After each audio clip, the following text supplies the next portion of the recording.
আমি শ্রাবণী। রোজকার মতো আজও আমি এসে গেছি তোমাদের একটা গল্প শোনাতে।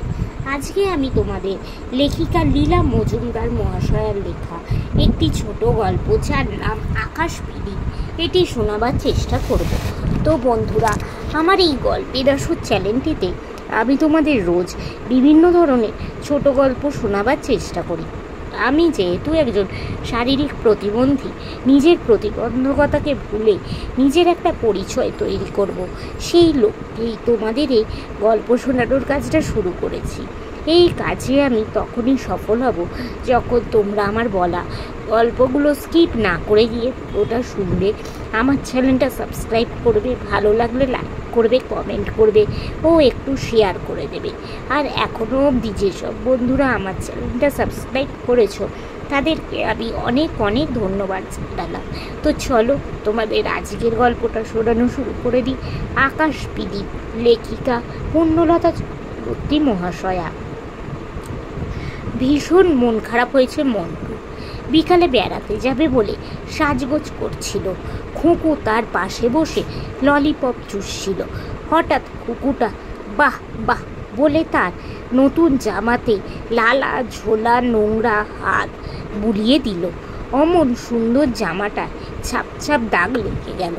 মন্টু রেগে এক ঠেলা দিতে আহ্লাদি মেয়ে উল্টে পড়ে গিয়ে চিৎকার কান্না জুড়ে দিল। অমনি কোথা থেকে দাদা ছুটে এসে খুকুকে কোলে তুলে নিয়ে মন্টুর মাথায় এক চাঁটি। মাও এসে পড়লেন। ছি মন্টু, ছোট বোনটিকে এমনি করে লাগিয়ে দিলে, ইস কপালটা একবারে ফুলে উঠেছে বলে খুকুর মাথায় জলপট্টি বেঁধে বাতাস করতে লাগলেন। এতে কান্না দুঃখ হয় বলো তো? যত দোষ সব মন্টুর। আর খুকু যে তার নতুন জামাটা নষ্ট করে দিল। তার বেলা মন্টু বেড়াতে গেল না, রাতে ভালো করে খেলো না, এখন ঘুম আসছে, কিন্তু খুকু মাঝে মাঝে কেঁদে উঠছে বলে ঘুমোতে পারছে না। বিছানায় শুয়ে জানলা দিয়ে বাইরে চেয়ে আছে। সামনে 3 তলা বড় বাড়িটার মাথায় আকাশ পিডিম জ্বলছে, সবচেয়ে উঁচুতে আর সবচেয়ে বড়। তেলের পিডিম নয়, ঠিক যেন ছোট্ট একটা চাঁদের মতো বিজলি বাতি।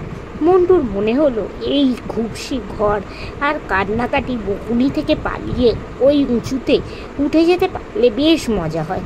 বেশ তো, উঠে এলেই তো হয়, আকাশ পিডিম বলল। আরে পিডিমটা যে কেমন মজার দেখতে হয়ে গেছে। কালো বোতামের মতো গোল গোল চকচকে দুটো চোখ, টিয়া পাখির ঠোঁটের মতো বাঁকা নাক, গাধার কানের মতো লম্বা ছুঁচলো দুটো কান, আর একান থেকে ওকান অবধি ঠোঁট দুটো ফাঁক করে দুপাটি দাঁত বের করে হাসছে। অবাক হয়ে মন্টু বলল, কেমন করে যাব?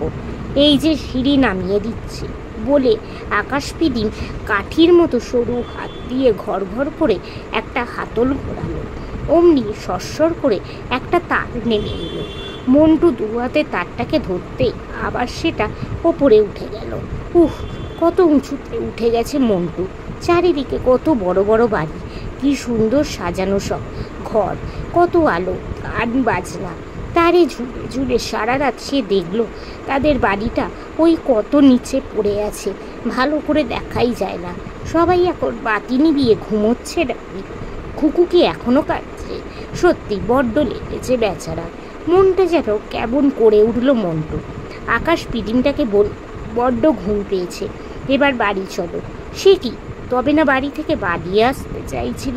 না না, আমি বাড়িতেই যেতে চাই।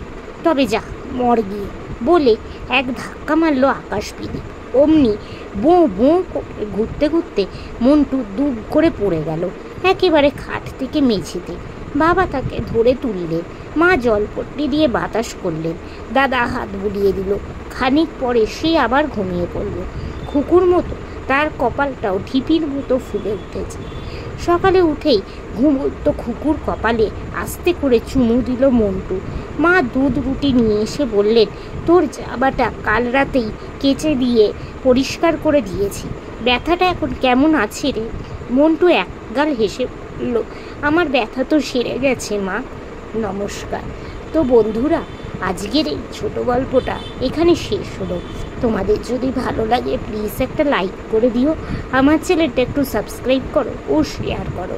আজকের মতো আমি বিদায় দিচ্ছি। আবার আমি কাল চেষ্টা করব তোমাদের এরকমই কোনো একটা ছোট গল্প শোনাতে। আজকের মতো টাটা।